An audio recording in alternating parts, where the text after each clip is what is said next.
புத்தர் காமத்தை போல் வேறு எதுவும் இல்லை. There is nothing like lust. காமம் தான் the most powerful passion.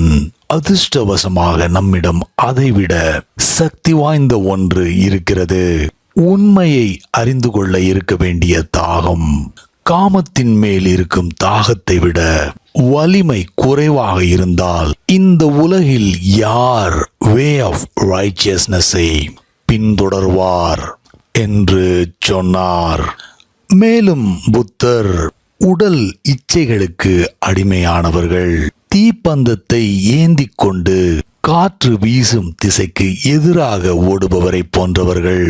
அவர் கைகள் நிச்சயமாக சுட்டுவிடும் என்றார். நண்பர்கள் அனைவருக்கும் வணக்கம். இந்த வீடியோ சற்று முன்பு நீங்கள் பார்த்த புத்தரின் சூத்திரத்திற்கான விளக்கத்தின் இரண்டாவது பகுதி. நண்பர்கள் யாராவது முதல் பகுதியை மிஸ் பண்ணியிருந்தீங்கன்னா அதற்கான லிங்க் டிஸ்கிரிப்ஷன்ல இருக்கு. ஸோ அதையும் தவறாம பார்த்துட்டு இந்த வீடியோவை கண்டினியூ பண்ணலாம். வாங்க, let's get into the video.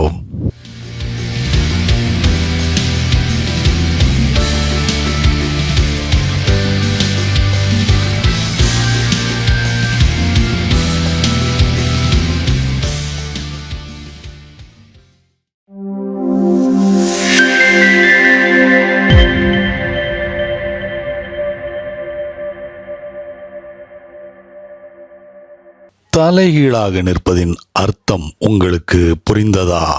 Sexual எனர்ஜியை, புவியீர்ப்பு விசையை பயன்படுத்தி தலைக்கு கொண்டு வருவதற்கு செய்யப்படும் தந்திரம்தான் அது. In fact you cheat the law of gravitation. இல்லீகலான ஒரு விஷயத்தை லீகலாக செய்கிறோம். ஆனால் உங்களுக்குள் எந்த மாற்றமும் வராது. You are not transformed. நீங்கள் முன்பு எப்படி இருந்தீர்களோ அப்படியே இருப்பீர்கள். ஹத யோகா செக்ஷுவல் எனர்ஜி கீழே செல்லாமல் அதை வலுக்கட்டாயமாக மேலே அனுப்புவதற்கு பல செய்முறைகளை உருவாக்கியுள்ளது.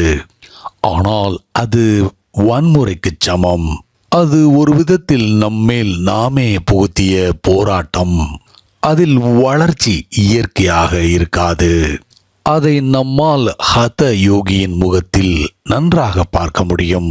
நம்மால் அங்கே கருணையை பார்க்க முடியாது.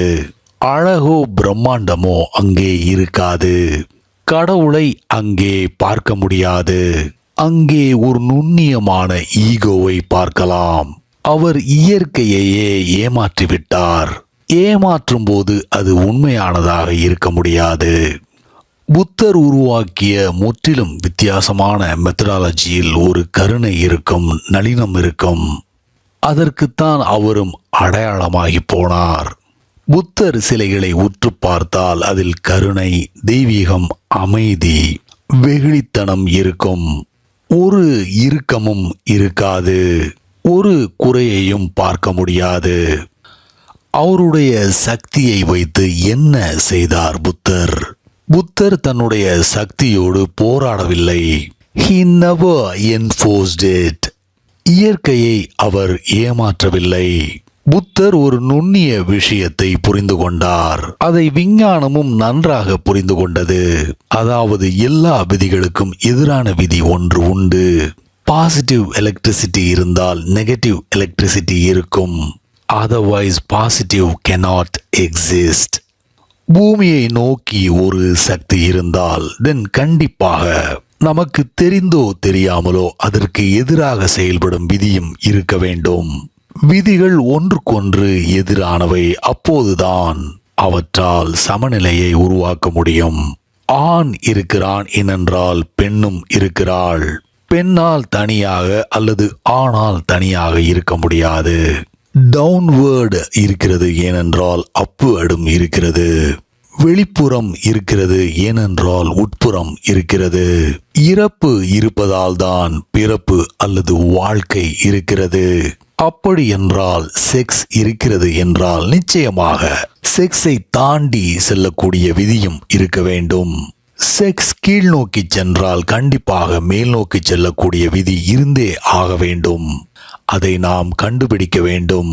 அது அந்த சக்தி மேல் நோக்கி பயணிப்பதற்கு உதவும். புத்தர் நாம் எவ்வளவுக்கு எவ்வளவு அதிகமான விழிப்புணர்வு மிக்கவராக மாறுகிறோமோ சக்தியானது அதுவாக மேல் நோக்கி செல்ல ஆரம்பிக்கும் என்பதை கண்டறிந்தார். மனித உடலில் பல சென்டர்கள் உள்ளன. ஒவ்வொரு சென்டரும் சக்தியின் தன்மையையும் தரத்தையும் மாற்றுகிறது.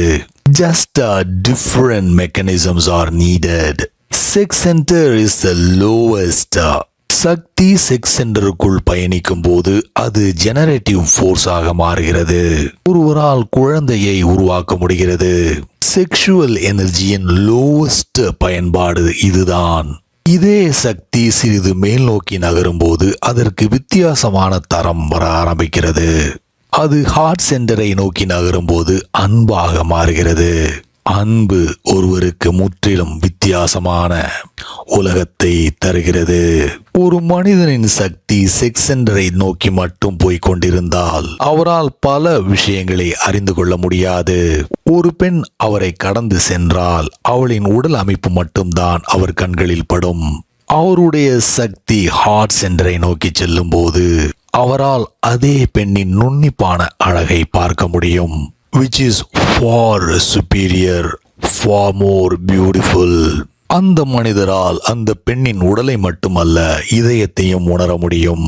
சில நேரங்களில் அழகான இதயம் ஒரு சராசரி அழகுள்ள பெண் அல்லது குடும்ப பாங்கான பெண்ணின் உடலில் இருக்கலாம். அதேபோல் ஒரு அசிங்கமான இதயம் ஒரு அழகான பெண்ணுக்குள் இருக்கலாம்.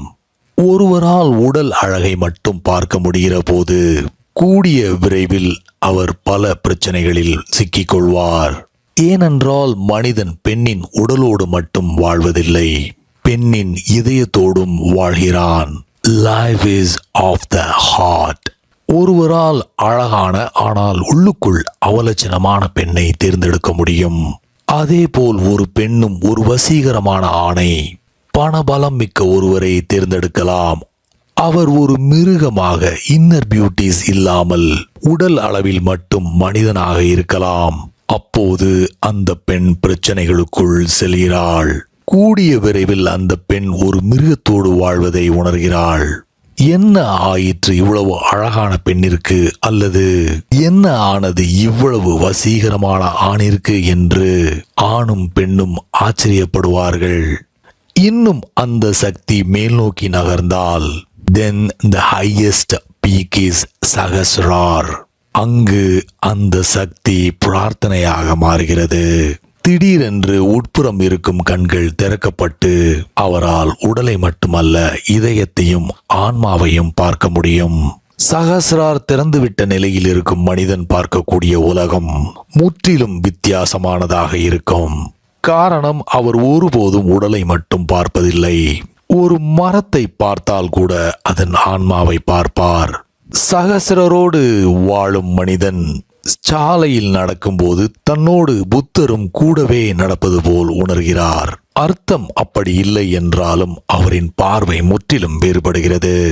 அவருடைய சக்தி முற்றிலும் வேறுபட்ட உயரத்தில் இருக்கிறது. அவர் இந்த உலகத்தை வித்தியாசமான தெளிவோடு பார்க்கிறார். Buddha says that lust is the most powerful thing in man's life. ஆனால் காமத்திற்கும் மேலானது ஒன்று உண்டு, அதுதான் உண்மையை அறிய வேண்டும் என்கிற தாகம். The thirst for truth. மனிதர்கள் அதற்காக அவர்களுடைய வாழ்க்கையையே தியாகம் செய்யலாம், அவர்களுடைய பேஷனை தியாகம் செய்யலாம். The highest passion is for truth. புத்தர் இதை the passion for truth என்றார். நாம் அதை passion for God என்று எடுத்துக்கொள்ளலாம். இரண்டிற்கும் ஒரே அர்த்தம்தான். அதனால்தான் செக்ஷுவல் வாழ்க்கையை மட்டும் வாழ்ந்த மனிதர்களால் புத்தரையோ கிருஷ்ணரையோ ஜீசஸ் கிறிஸ்டையோ மீராவையோ சைத்தன்யாவையோ புரிந்து கொள்ள முடியாது. காரணம், அவர்களுக்கு ஒரே ஒரு வாழ்க்கை தான் தெரியும், that is of lust and sex. புத்தருக்கு ரினன்சியேஷன் என்பதோடு உடன்பாடில்லை. அவர் சொல்வதெல்லாம் டிரான்ஸ்ஃபர்மேஷன் பற்றிதான். செக்ஸை நோக்கி செல்லும் சக்தி அத்தனையும் ட்ரூத்தை நோக்கி நகர வேண்டும். வழக்கமாக மக்கள் ஒருவரை ஒருவர் ஆராய்ந்து பார்க்க விரும்புவார்கள். பெண் ஆணையும் ஆண் பெண்ணையும் ஆராய்ந்து பார்க்க விரும்புவான். வாழ்க்கை முழுவதும் இந்த ஆராய்ச்சியிலே தான் செல்கிறது போல் தோன்றுகிறது. உண்மையை அறிய வேண்டும் என்கிற தாகம் என்பது ஒருவர் இந்த படைப்பு முழுவதையும் ஆராய விரும்புகிறார் என்று அர்த்தம். It is a great passion, the greatest passion.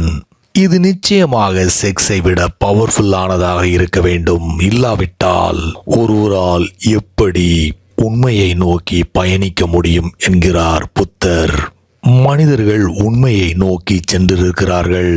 People have moved on all. இந்த உண்மையை பற்றி அறியும் தாகத்தை எப்படி தெரிந்து கொண்டார்கள்?